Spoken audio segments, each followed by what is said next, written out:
Well,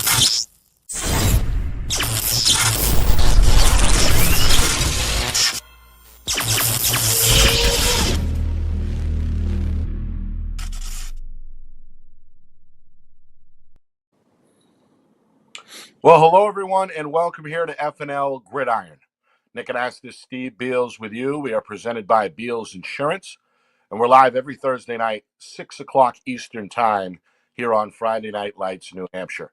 A lot to get to. Week one is in the books. We've got a much better feel about who's who and what's what statewide throughout the four divisions of NHIAA football. We will look ahead to tomorrow night in our Friday Night Lights New Hampshire game of the week between Bishop Girton and Goffstown. Both head coaches will join us coming up. We'll speak again with Anthony Nalen, the second year Bishop Girton head coach. Cardinals looking to rebound after an opening night defeat. 6:40 or so, John Preston will join us. He's the first year head coach at Goffstown. And of course, we begin the show, as we always do, with a look at the Power Poll, the Week 2 edition of the New Hampshire Union Leader Power Poll. Before we get to that, let's welcome in my co-host, Steve Beals. Steve? Be with you, Nick. We were treated to a couple of good games over the weekend. Week number one, we were down in Haverhill, where Londonderry looked good, especially in that second half when they put distance between themselves and a top five team in Salem. Lancers took that one 30-7. That broadcast, of course, is available for your viewing anytime on our YouTube channel, FNLNH Media. And then Saturday, one of the bigger blowouts of the weekend, Wyndham flexing their muscles in a 53-7 victory over Timberlane. Again, both of those broadcasts are up under the video section on our YouTube channel, FNLNH Media. But Steve, your overall takeaway from week number one. Well, when we went into that game against Salem, I think we expected a good one. And let's face it, Nick, just in case everybody hasn't watched the game yet, obviously a tremendous amount of interest, lots of views, which is great. But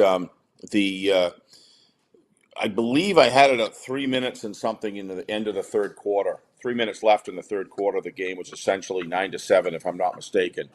And right before that, so when you look at what happened in the fourth quarter, it was all run up at that period. You could just see that the hands on the hips a little bit. The defense of Salem began to get tired, and Londonderry's strength of depth and strength really came out.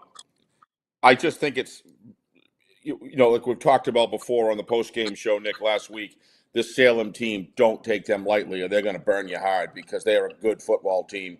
Londonderry's depth really impressed me. It's just kind of a load and reload, very similar to Bedford, very similar to Pinkerton. They load every single year, and that was there. But Salem, we heard Steve say he'd love to have an opportunity to play that game again, and I know why. If you look at, they drove down the field 3 different times, one time inside the 30 and 2 times inside the red zone, if I'm not mistaken, Nick. And they weren't able to put in a score. So that game at that time, by the end of the third quarter, could have been very different. I think Coach Lozon did a terrific job in that game calling a timeout. We were kind of, you don't see that type of unorthodox timeout very often. But he knew his team when they come out in the third quarter, they were playing a little bit flat, just not being their normal selves. And I think that time, then he took another one, I think about 7 or 8 minutes later, and just kept on telling these guys, you've got to, and I just think that's a real good sign, a good coach. Both those coaches are fantastic guys, great staffs, great game. As far as Timberlane is concerned, just couldn't match up to the front seven of Wyndham, Nick. They look really, really good. And we also saw a young quarterback coming out, Murphy, just really impressed me, kind of working a different offense that was not necessarily geared for him as far as a play calling in the beginning. Give Coach Byrne and crew a lot of credit. They found things that worked, and as the game progressed, they began to call more plays, and they can be even better because I do think they have some timing and some route stuff they have to work out in their passing game. But withstanding that, how do you complain about that kind of a win? Looks to me like Timberlane had some injuries. Hopefully for their sake, those injuries are going to be okay this week. And when those guys went out of the game, you could really see it go downhill from there. But let's not take anything away from the Wyndham Jaguars, Nick. They're for real, and going to be very interesting moving forward from week to week to see how they progress. Seems to me as though they've got a really solid core of guys. I walked past them. You can always tell when a weightlifting but strength and conditioning programs work, and you could clearly see it there. They're a year ahead, I think, of Timberlane, at least right now, and they're going to cause some havoc, I think, throughout the league. So Coach Byrne, I'm sure, has got to be pretty happy about what he saw there. Yeah, no question about it. All right, let's take a look at the Week 2 edition of the New Hampshire Union Leader Power Poll. No surprise, two-time defending Division I champion Bedford still in that top spot. No problem for the Bulldogs in week number 1 on the road, a 35-3 victory over Nashua North. They'll test themselves out of state this weekend, a Saturday afternoon affair up in Scarborough, Maine, against Thornton Academy. Londonderry also out of state this week. Lancers number 2 in the poll yet again, following that 30-7 victory over Salem. They are south of the border in Massachusetts at St. John's Prep tomorrow night. Kickoff is at 7. Pinkerton, they've got an out-of-state win already under their belts, and it was an impressive one as well. 40-17, a road victory at Andover. They will face their first in-state opponent tomorrow night when they host the Portsmouth Clippers. The Clipper squad looking for their first win following a loss on the road to open up the season at Winnicott. Exeter, they're 1-0. Took care of Dover relatively easily, 42-12. That was a road win for Coach Ball's Blue Hawks. They're on the road again, taking on North tomorrow night at 6:30. Salem, they hold pat despite the loss. Number 5 in last week's poll. Blue Devils number 5 again, despite the defeat against Londonderry. They are on the road at Alvern tomorrow night at 7 o'clock. Nashua South, we will see them in our Friday Night Lights New Hampshire Game of the Week on Saturday when they play host to Keene. They were 21-15 winners at Bishop Girton in week number 1. Coach Knight looking to keep that early season momentum going. And speaking of Keene, they're right behind the Purple Panthers in the poll this week. Not ranked last week. Keene number 7 after a 42-7 victory over Spalding. Their first road test again comes Saturday afternoon at 2 o'clock. Alvern, we touched on them. They put up 35 in a 35-14 win over Central to kick off the season with a win. And we'll look for a quote-unquote upset tomorrow when they play host to Salem. But Alvern, another non-ranked team from a week ago, now number 8 in the poll. Plymouth, they were 9 last week, and they're 9 again. The Division II runner-up from a year ago smashed Milford in the opener 55-0. And we'll look for another win over Kennett Saturday at 1 o'clock. Number 10 is Wyndham. They were tied for 10th with Portsmouth last week. They have the spot to themselves after a 53-7 victory over Timberlane. They are at Malden Catholic on Friday night. That's a 7 o'clock kick. Jaguars beat Malden last year. Other teams receiving votes. Pelham, the 4-time defending Division II champion. New coach, no problem. A 34-13 road win over Bow. We mentioned the Winnicott Warriors in Division I. A 30-20 victory over Portsmouth has them at 1-0. They'll look to go 2-0 when they take on Spalding Friday night. Bishop Girton, we touched on them. We will see them tomorrow night in Goffstown. Again, that's a 7 o'clock kick at our Friday Night Lights New Hampshire Game of the Week. We'll get off the ground with the pregame coverage at about 6:45. Another Division II team receiving votes in this week's poll. That's, of course, Souhegan. The Sabres are perennially tough. A 37-14 win kicked off the season in proper fashion as they downed St. Thomas. North, despite the blowout loss, still receiving some votes. They'll look to get their first win, as we mentioned, against Exeter at Stello Stadium tomorrow night. Campbell, the only Division III team to receive a vote, as they were 28-7 winners over Laconia to open up the year. They'll take on Sanborn Saturday at 11 a.m. And one other team of note, Manchester West, a 43-0 road win over Pembroke. Junior quarterback Gio Doria, 2 passing touchdowns in that victory for the Blue Knights. So there it is, Steve, the poll. Just to recap very quickly, Bedford 1, Londonderry 2, Pinkerton 3, Exeter 4, Salem rounds out the top 5, Nashua South and Keene at 6 and 7, Alvern at 8, Plymouth at 9, and Wyndham at 10. The voters get it right, Steve? I think so, but I think at this early juncture, you've got to take those other teams that are listed below and put them in that kind of like the top 15 there, Nick, because any one of these teams could break out and work themselves right up the ladder. So if it, I think the top 10 solidifies as every week goes on and you get the matchups. The two teams that really, let's see where Pelham goes, Nick, because that was an impressive win last week, and let's see where they go. Winnicott's another one. Got a big couple of weeks coming up for them. Nashua North got beat pretty bad by Bedford. However, that it's a top 10. It's not the top 2 or 3. The thing that stands out to me most, Nick, over all of the games that were played last week is Pinkerton beating Andover by that margin. Andover is traditionally, these teams that we were talking about in the game play each other in the Northeast Junior High League, and they've played each other for years. And looking at the youth level, I know what Andover, I used to coach in that league, and I know how strong Andover is. For Pinkerton to come out there, am I surprised? No, not that they won. I'm surprised at the margin in which they beat a team like Andover. That's saying a lot. So Pinkerton, to me, is in third, but boy, do we have some games coming up that need to be played to define. We talk about a contender, versus a pretender, so to speak. And I think all 15 of these, 1, 2, 3, 4, 5, 6, all 16 of these teams, especially Winnicott and Pelham and Souhegan maybe as well, Nick.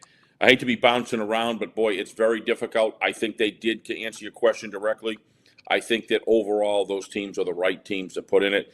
I will tell you that if West High School continues, Pembroke, you could argue they deserve to be in that group approaching 10. So if they're not 15 or 16, they're certainly 17. They would be the team that I think that we don't see on that list that could absolutely work their way up the ladder.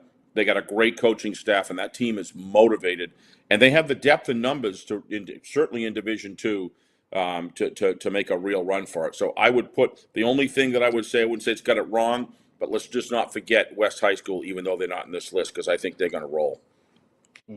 All right. On the other side, we begin to look forward to tomorrow night, the first of 2 live broadcasts coming your way this weekend in our Friday Night Lights New Hampshire Game of the Week. Bishop Girton, after a loss in week number 1 against intra-city rival Nashua South, looks to get their first win of the season. It's going to have to come on the road under the lights at Goffstown. We welcome in second-year Cardinals head coach Anthony Nalen on the other side of the break. You are watching FNL Gridiron, presented by Beals Insurance. Our broadcast today, as it always is brought to you by Beals Insurance Agency, with locations now in both Bedford and Londonderry. Whether you need home, auto, or business insurance, Beals Insurance will get you both the price and quality coverage that's right for you. Just call 603-471-9999 or visit BealsInsurance.com to request a free quote and start saving money today. Again, that's BealsInsurance.com. The New Hampshire Tomahawks promote the highest level of club lacrosse competition, not just in the state, but in the country. Looking to get recruited? Director Chris Cameron keeps an open dialogue with the nation's top college lacrosse coaches. Over 400 New Hampshire Tomahawks alumni have played at the college level, including the ACC, Big East, Big Ten, Ivy, NESCAC, NE10, and more. New Hampshire Tomahawks coaching staff has over 100 coaches, including current high school varsity and college coaches. The Tomahawks offer training for players of all ages, clinics, camps, and leagues, along with spring, summer, and fall elite teams. So play with the best. The New Hampshire Tomahawks, showcase and development for college lacrosse. Visit NewHampshireTomahawks.com and girls.nhtomahawks.com. How can you reach your team's fundraising goals at no risk and no cost? MG Sports offers a variety of products to make your team's fundraiser a success. Their products include discount tickets, cards, and calendar raffles to hundreds of local merchants throughout the New England area. Don't waste another season. Raise more funds than ever before and become another football program in New Hampshire that sets fundraising records every season. MG Sports, fundraising made easy. Visit mgsportsfundraising.com to start raising money for your team today. Colonial Printing is family owned and celebrating 50 years of quality print services for New Hampshire businesses and can help yours as well. Whether it's creative design, digital or offset printing, or banners and signs, with state-of-the-art technology, unlimited industry sources, and the ability to think outside the box, Colonial Printing will help you get your job done. To see their full list of services, promo products, and portfolio, or to request an estimate, visit colonialprintingnh.com. That's colonialprintingnh.com. We're back here on FNL Gridiron. Nick and Ask the Steve Beals with you. We are presented by Beals Insurance, and we're live every Thursday night throughout football season here on Friday Night Lights, New Hampshire.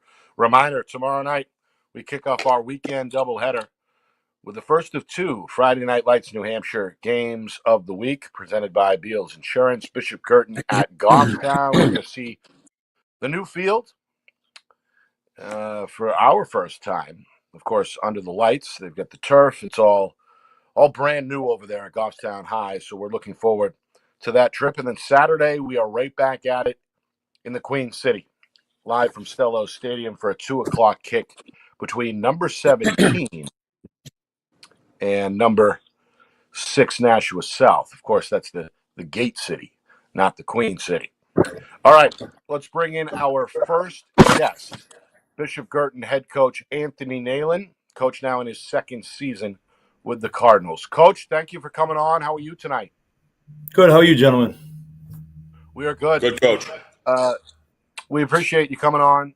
Take us back a week ago. Hard-fought game that got away from your guys late in a 21-15 final. But what were some of the big takeaways that you and your staff took from that game? Yeah, I think, it jumps out of you. We're definitely young. We got some inexperience in some positions. As a staff, we feel, every play, every drive, every quarter, every game, we're gaining experience, and our guys are getting valued playing time. There was definitely some good and bad in every game. I thought that some of the key takeaways in terms of negative was we have a very slow start the last two. When we played Pinkerton in the game scrimmage, we spotted them 13 points in 2 minutes and then had to fight our way back into the game. When we were playing against South, we dropped 15-0 and fought our way back to get it to overtime. I think on the flip side of that, we definitely fight. They got a lot of resolve, our guys, and they're willing to play the entire game. They don't quit. And so I think that's a good makeup in DNA for a good team. It's just the experience needed, and we're getting that as we go. Yeah. You mentioned inexperience, particularly, I'd say, at the quarterback spot. At least that stood out to me during the scrimmage against Pinkerton. You rotated 2 sophomores throughout those 2 quarters of action. If you can, break down how that battle has developed and where it stands. Yeah, so we got one guy now. We were able to identify the strengths and weaknesses, and we went with the guy that we feel is going to be able to move us down the field successfully and run the offense to what we have for a standard. And I think the biggest thing for the receivers is consistency. Getting 2 guys throwing the ball with different deliveries and different mindsets and reads is tough. So to get into a rhythm, we decided to go with one, and we're excited to see what he can do tomorrow night. Yeah. On the other side of the coin, you have an experienced senior in A.J. Holmes, who obviously has a big role, big responsibilities on both sides of the football. What is he like, Coach, off the field? Is he one of those vocal leaders that you have in the locker room? And what has he added this year as a senior to his game on both sides of the football? Yeah, so I wouldn't use vocal. He leads by example. He's definitely one of those guys that if you watch him and you do what he does, you're going to do the right thing. He's definitely not as much of a vocal leader. He's a quiet leader, kind of like Mike McDonough was for us last year. But he's an unbelievable student in the classroom. He's a good role model around the community, and he's a pleasure to have on the team. I think he sees that this team is a little bit different. He's getting different looks because of it. We don't have those 4 receivers that we had last year, so there's a little bit more stress on him to be able to carry the load, and he's definitely taken that on with a full head of steam, and he's willing to do it. And how about in the trench, Coach, on either side of the football? Give us a name to watch for tomorrow night up front. Yeah, I mean, Aaron Shimalecki's our leader. He's the heart and soul. He's our right tackle. He also plays defense. He's our tone setter. He's the guy that, we look for to get the rest of the line in order. We have a very young line. We're not starting a single senior on the O-line, but we got 4 out of the 5 coming back. So it's an experienced but young group, and he's the guy that leads that. Steve? Yeah, Coach, I saw you guys go head-to-head with these with South right through the pretty much through 3 quarters there. And what happened was you could clearly see they really felt they had lockdown on the receivers, and they were really kind of eyeing Holmes. But in the beginning of the game, the offensive line was able to get him some holes. He was able to get some pretty decent yardage. But it looked to me like that was their game plan. It especially seemed to work at the end of the 3rd, beginning of the 4th quarter, where the game kind of changed. But I saw a lot of fight in you guys for a bunch of young fellas. And was a sophomore quarterback, right? Am I got that right? Yeah, that's incredible. I mean, he's got a lot of gifts. A lot of development can happen this year. But the one thing that I noticed was an offensive weapon, whether it was another speedy back that could stretch the field, stretch the corners and the edge. Doesn't seem to be there right now, or a receiver that's got breakout speed.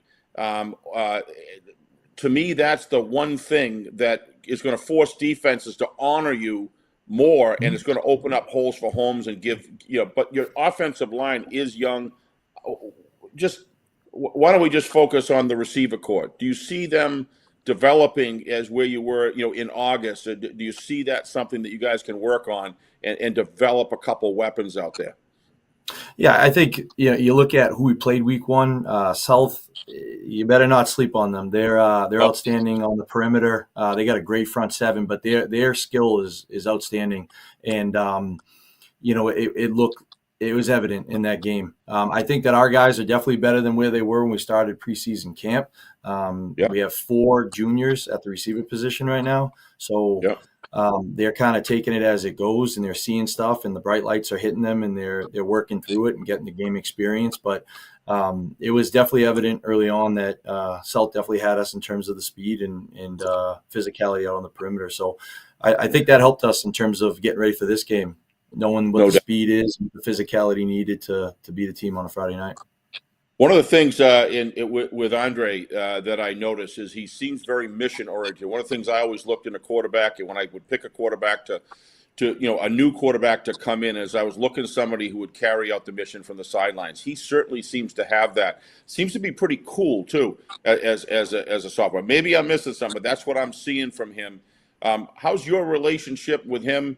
From a football sense, and where do you see the strengths in this young sophomore? Yeah, so Andre, me and him got a really good relationship. He's developed both mentally and physically during the offseason and learning the system. He does things, like you said, that are kind of natural to him that, kind of shock you at times, and he has that cool, calm demeanor. We're very high on Nate Bowens as well right now. Absolutely. Nate Bowens is the other sophomore. Yeah, he not so much in the technique-wise, but he is a very good athlete and does a good job of leading the offense. And both of them, they're gamers. They're guys that want the ball in their hand and they want to lead the offense. Do you see that? Do you see that? Are you willing to go throughout the year with 2 quarterbacks? I know you're kind of settling on one, but or do you just want to settle on one and go from there? Yeah, we're going to go with one, and that's going to start tomorrow night. And they've built a good relationship with the quarterback one-on-one and staying after practice and getting that relationship down with routes. So we're confident in the guy that we chose to lead us tomorrow night. Absolutely. Where do you? I looked in the Jamboree. That's all I've really seen of Goffstown. And I'll tell you, they may not be big, but they are a scrappy, good-looking group of young kids, and they seem to be young in that second-year building process from when they started last year. But they look much stronger this year. Where do you see? What does BG have to do to come out victorious in that game? What do you have to do with Goffstown on either side of the ball? Yeah, I mean, Five is their best player. Five could play for any team in the state. He Agreed. jumps out on you when you watch him live or in film. He's outstanding in the alley. He can cover your best player, and when he has the ball in his hands, he can score at any point. So you got to contain Five to the best of your ability. They definitely have tough kids. They, like you said, they make up for it by finishing to every whistle. They do. You're never going to get a play where they're lacking. Their line gives tremendous effort. So you got to play a full 48. What we can't do is we can't spot them points tomorrow night. We can't get Yep. behind the 8 ball and say, okay, now it's time to play a football game. We got to come out right from the gate and set the tone and be able to put points on the board early for our defense and be able to sustain that for 48 minutes. Well, just in closing, before I get back to Nick, I see an offensive line that's got a lot of potential for BG. I see some depth there too. I see some of the guys that you put in may not be at 100% of their game yet, but boy, they're getting there. To me, that could really work well for you guys as you develop this year, and then even on after that. You've got BG's got to have a good offensive line to make their offense work. Your thoughts on them, because they certainly seem to be buying into the coaching. You do see some mistakes along the way, and they come off the field and they're almost looking, to be educated on how to react. So a lot of good stuff there going on. What are your thoughts on that group of guys there?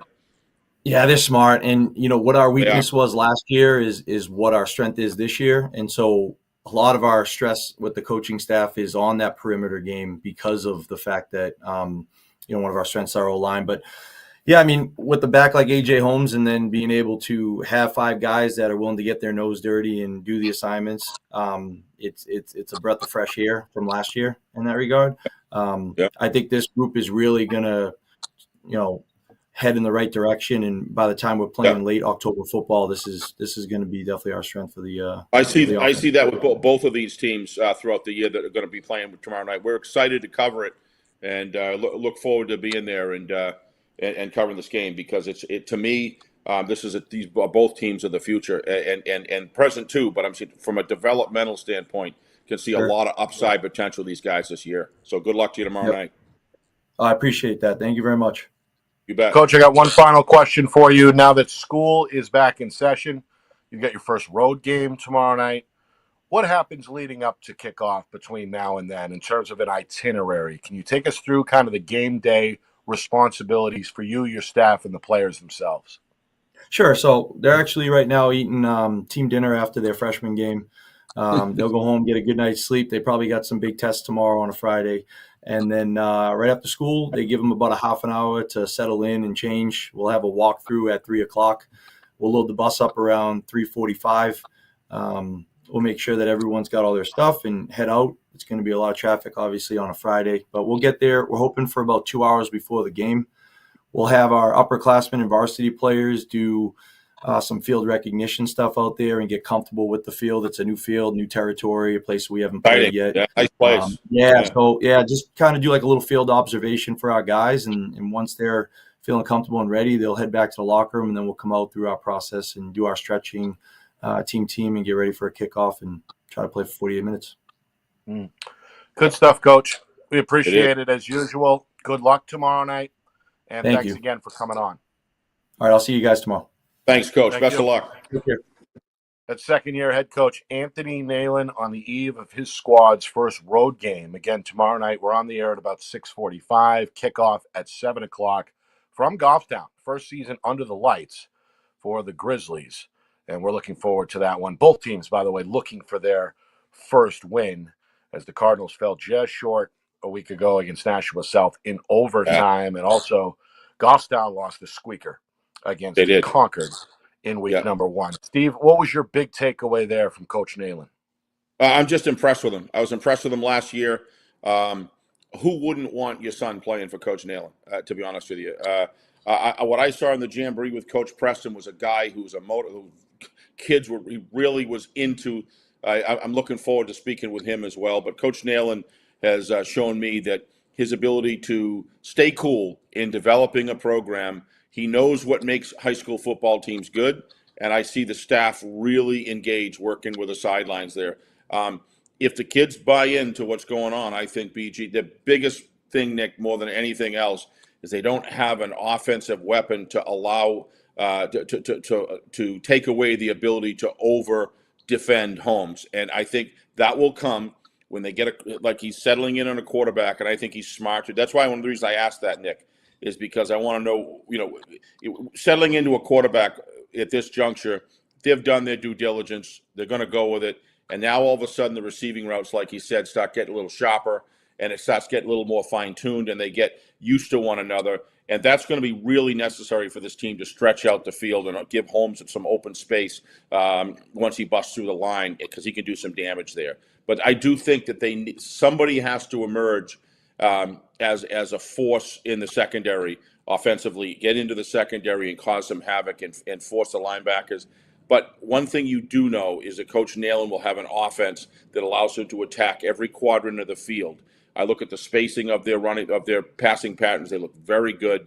It's just a matter of fine tuning with these guys. I think he knows that as well. So he impresses me a lot, and his demeanor is definitely designed for high school football and young men that are going to progress. They're very different. You take a freshman to a senior; they're not even the same person most of the time, athletically and development-wise. To me, he understands that, and he's patient in the areas he should, and he's expectant in the areas he should be as well. So I think he does a great job. Very impressed.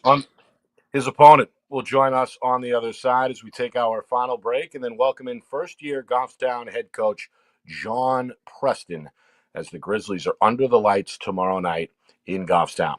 On the other side, Coach P, you are watching FNL Gridiron, presented by Beals Insurance.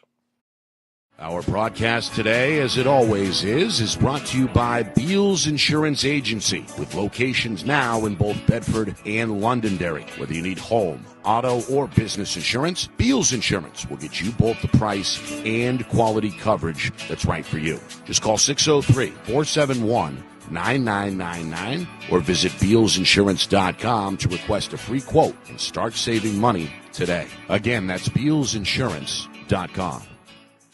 The New Hampshire Tomahawks promote the highest level of club lacrosse competition, not just in the state, but in the country. Looking to get recruited? Director Chris Cameron keeps an open dialogue with the nation's top college lacrosse coaches. Over 400 New Hampshire Tomahawks alumni have played at the college level, including the ACC, Big East, Big Ten, Ivy, NESCAC, NE10, and more. New Hampshire Tomahawks coaching staff has over 100 coaches, including current high school, varsity, and college coaches. The Tomahawks offer training for players of all ages, clinics, camps, and leagues, along with spring, summer, and fall elite teams. So play with the best. The New Hampshire Tomahawks, showcase and development for college lacrosse. Visit NewHampshireTomahawks.com and girls.nhtomahawks.com. How can you reach your team's fundraising goals at no risk and no cost? MG Sports offers a variety of products to make your team's fundraiser a success. Their products include discount tickets, cards, and calendar raffles to hundreds of local merchants throughout the New England area. Don't waste another season. Raise more funds than ever before and become another football program in New Hampshire that sets fundraising records every season. MG Sports, fundraising made easy. Visit mgsportsfundraising.com to start raising money for your team today. Colonial Printing is family owned and celebrating 50 years of quality print services for New Hampshire businesses and can help yours as well. Whether it's creative design, digital or offset printing, or banners and signs, with state-of-the-art technology, unlimited industry sources, and the ability to think outside the box, Colonial Printing will help you get your job done. To see their full list of services, promo products, and portfolio, or to request an estimate, visit colonialprintingnh.com. That's colonialprintingnh.com.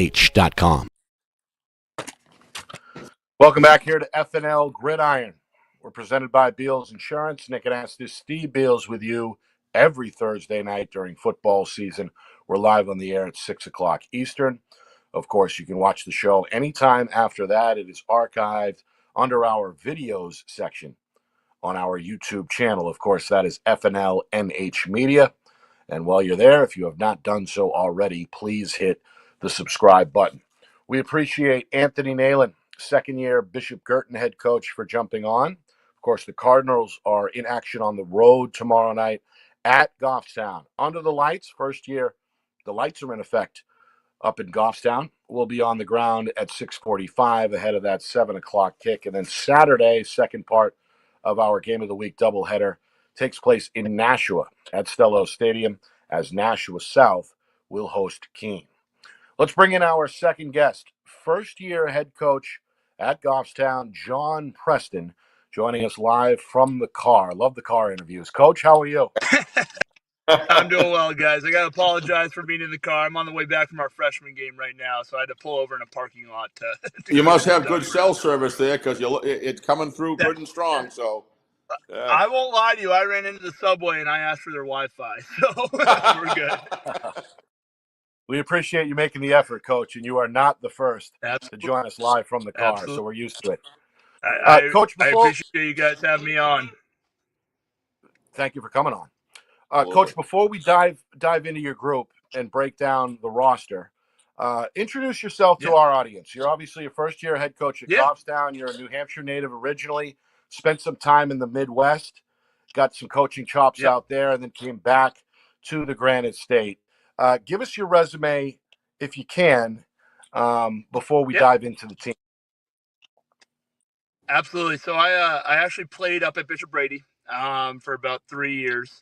And then I was fortunate enough to be recruited to go down and play at Tabor Academy, which I don't know if you've heard of them, but right now they're kind of a powerhouse down there. You From there, ever I get out in played the college Tabor ball. Boy? Did you ever get out in the Tabor Boy? You know what? My dad still heckles me for never making it on the Tabor Boy. It Go ahead. wasn't I my didn't thing. mean it. I just couldn't help it about Tabor Academy. I know it well. Yeah. Dude, good, yeah. From there, I went out to play college ball out in Chicago. Coached out there college ball for about 4 years. And then I always knew I wanted to be a head coach. It was something I was passionate about. So kind of looking around, figuring out where I wanted to make my first move down to high school ball. I'm a big believer in program building, not necessarily just team building. I think there's a big difference to that. And so I went and learned from probably the best program builder in the Midwest, who's Darren Fisher, over at Wayland High School. And I coached for him for 6 years, made a state run with a team that was special, had a lot of fun out there. But last year, me and my wife decided it was time to get back home to family, which is out in New Hampshire. And I was fortunate enough that the Goffstown job opened up. Applied, spoke with Coach Huff, who was our AD at the time. Now he's coaching winning games at Pelham. But he spoke with him. He brought me in, and I haven't looked back. I've loved every minute of this, to be honest with you. Yeah. Tell me about the group you're inheriting. Obviously, they struggled from a win-loss perspective a year ago, but there's some strong recent history for sure that includes obviously a state championship under Coach Huff in 2015. When you arrived day one, took a look at the roster. What were your thoughts, and how have you looked to improve upon that group moving forward?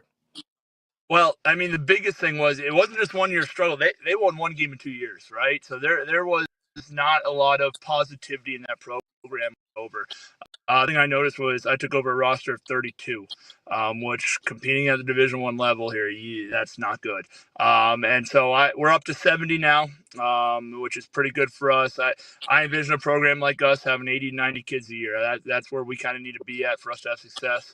I'm a teacher, I'm in the building, so getting kids coming out to play football is kind of what I do. And so, I fix that problem for now, but I had to teach them truthfully how to fight. I love them to death. I really do. And they just needed some fight in them when I got here. We competed in the off season, lifting, everything I did. We just competed from day one because I think the most important thing when I was watching their film was, their competitive nature just there at times. And so I know last week didn't turn out the way we wanted. It came down to a couple kicks, and that's football, and that happens. But that Goffstown team fought for 4 quarters, and that's probably the most I've been proud of a team in my coaching career, to be honest with you. Coach, I want to rewind the tape to what you said in your opening answer about building a program, which obviously is easier said than done, but you've kind of been through that process before out in the Midwest. What are you looking to do? How do you do it here at Goffstown? Again, not just at the varsity or the high school level, but at the youth level. How do you, quote unquote, build the program in Goffstown? It starts from being there and being involved with the kids.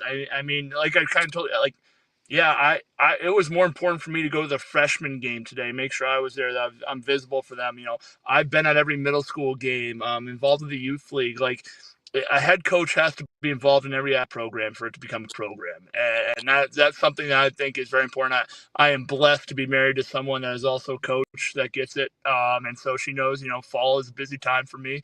But the first thing you have to do before X's and O's or anything is you have to show kids you care, and you only get that by being there for them. And so that's kind of the biggest thing for me is make sure I'm always within eyesight, earsight, so, there to solve problems, there to help out, whatever it takes. But I hope everybody in the Goffstown program feels that and knows that I care about them.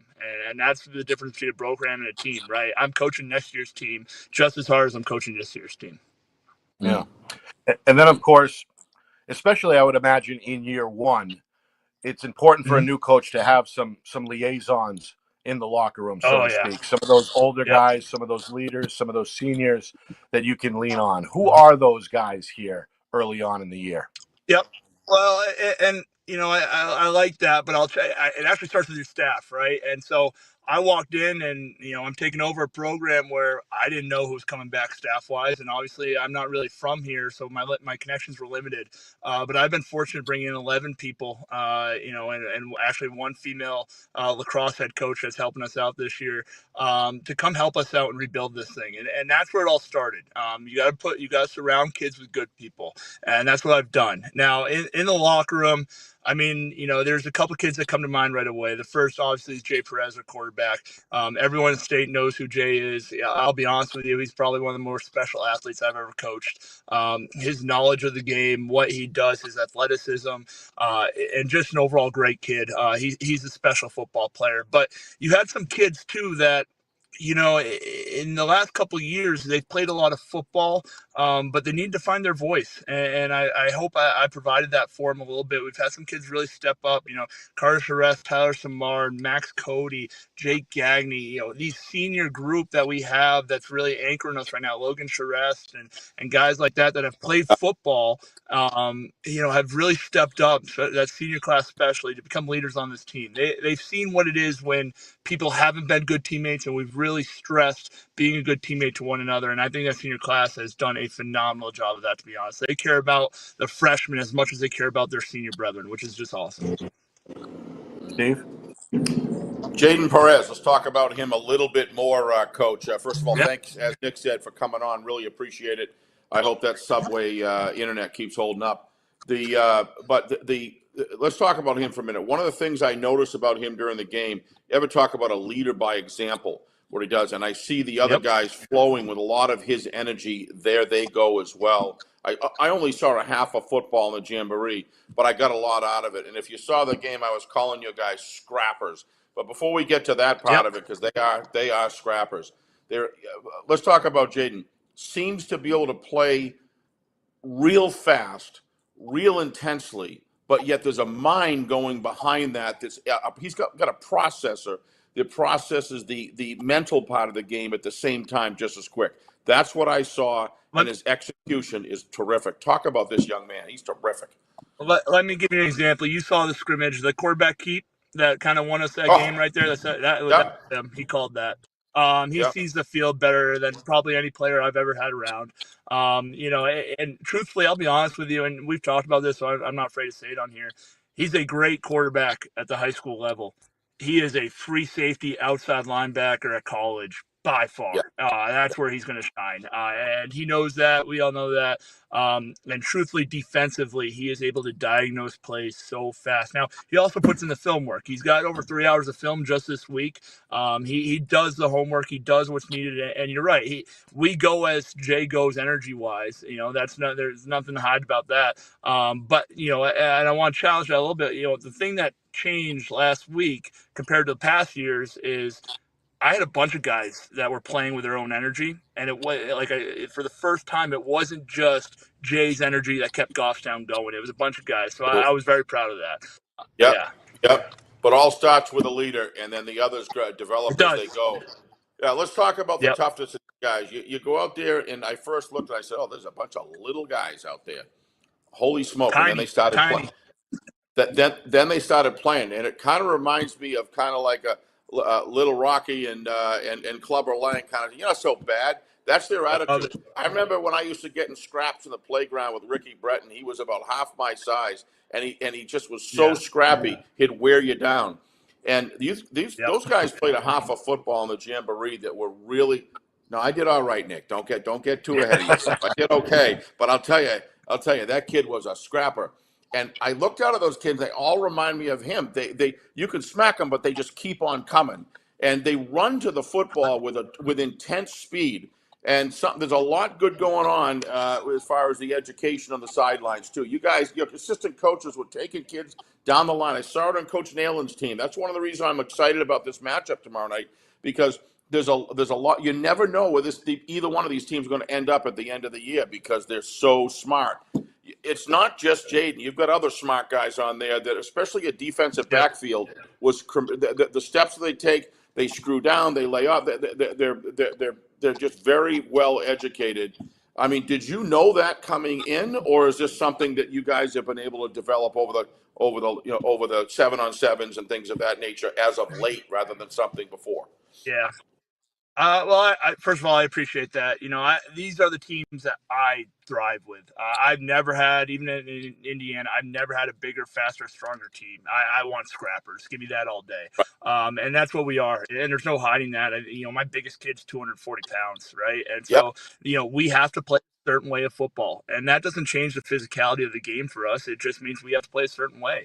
Now, going back to what you asked, we've put a lot of work in our football knowledge. I'll be honest, it was not great when I got here. And so we've had to spend a lot of time back, in classrooms, whatnot, 7-on-7s, like you said, like just getting football knowledge. And that's something that I picked up early on was, man, we got some athletes, but they're kind of just playing backyard football. And that can't be how this program operates. We have to play a certain offense. We have to play a certain defense. We got to do things a certain way. And in order to do that, we have to be intelligent football players. And so we've put a lot of stress into that. And it goes back to, again, hiring the right staff. My DBs are great. I hired, Eric Fian, who grew up with me at Bishop Brady, one of the best football players I've ever played with, truthfully, played at St. A's. He's coaching the safeties. Coach McGinty actually works in our school now. We now have 5 teachers in the building full time. He coaches the DBs. He's a former head coach. I also brought on Coach Hodgson, who is the former OC at Dartmouth and been at Princeton and Yale. Like, we surrounded these kids with good football minds, and that's what they needed, Yeah. to be honest with you. Yeah, where do you want to accomplish tomorrow night? BG is not someone to take lightly. I know, obviously, Goffstown Grizzlies are not going to do that. But what do you want from your guys? What do you want to see accomplished tomorrow night? Yeah. And then, well, I might as well ask them both at once. Where do you see yourselves, guys, from a development ceiling in games 7, 8, and 9 this coming up this year? Yeah, good question. Tomorrow night. Can't take them lightly. I think BG's a great football team. I mean, I'm in love with their offensive line, to be honest with you. They play nasty, hard-nosed football. They got athletes on the perimeter defensively. They run to the ball. They create plays. Like, they are a good football team. I don't think anyone over here is taking anyone lightly, to be honest with you.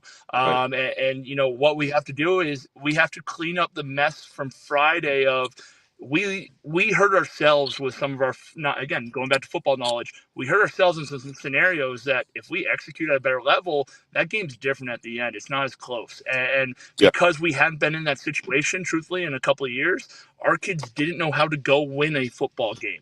So I've been stressing all week, give me the same fight. Give me the same energy. Give me all that, run to the ball, do everything you did. But let's improve our football knowledge. Let's execute when the game's on the line and things are happening fast. We got to be ready to go.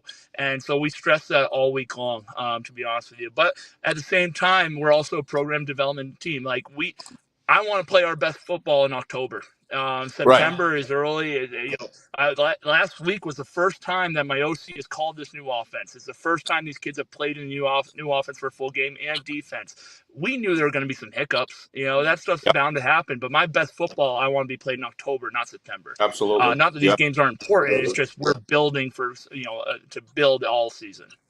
Yeah, absolutely. Coach, Goffstown's very proud of their new facility, and they should be. What are your thoughts when you went back to Goffstown so many years You heard about, we're going to do it, we're going to get it done, we're going to get it. But boy, the community came together and put together a wonderful place to play football. What were your thoughts there as far as the facilities you got Yeah. and the new I, venue? I talked I talked about this in my interview. Goffstown has a lot of history football wise, even though they've only been playing Yep. since 2000. It's not a football program that's been around for a long time, but the community wants a winning football team. They want a winning football culture, and I believe the support of the community here is exceptional. To be honest with you, Yep. obviously the field's great. The lights are awesome. All that, that stuff to me, truthfully, I could care less about. I wish they put a bathroom on the field, truthfully, but they didn't. And I'll be honest with you. As a football team, we don't practice at that field one time all week. Right. The only Right. time we see it is Friday night, and that part of that's by design. To be honest, part of that is I want that tough, gritty attitude. Yep. I think it's special when we touch that field. It should mean something, and I appreciate everything that we have, and I think the community stepping up. I mean, if you saw the game on Friday night, those stands were packed for game one, and I want those things packed all year for us. Well, we'll be there. Looking forward to it very, very much. We wanted to come to Goffstown for a while, and the spirit that we saw in the Jamboree really made it an easy decision to come see this game because both of these teams were impressive. And so Yeah. we'll see you tomorrow night. Best of luck, Coach. Really, congratulations I on appreciate what it. seems to be a great fit for you and your spirit because those kids were building energy. I saw you like a kid in the sidelines there a couple of times. It was awesome. And because if Yeah. football's fun, it can be as tough as it needs to be. They're still going to love it and keep coming back. So best of Absolutely. luck to you tomorrow night, and we look forward to being there. I'll leave it back to Nick. Awesome. I appreciate it, guys. Enjoy the physical football game tomorrow. Absolutely. Thank you, Coach. Best of luck, and we look forward to Thank you. talking to you again soon. Thank you. Thank you. Have a good one.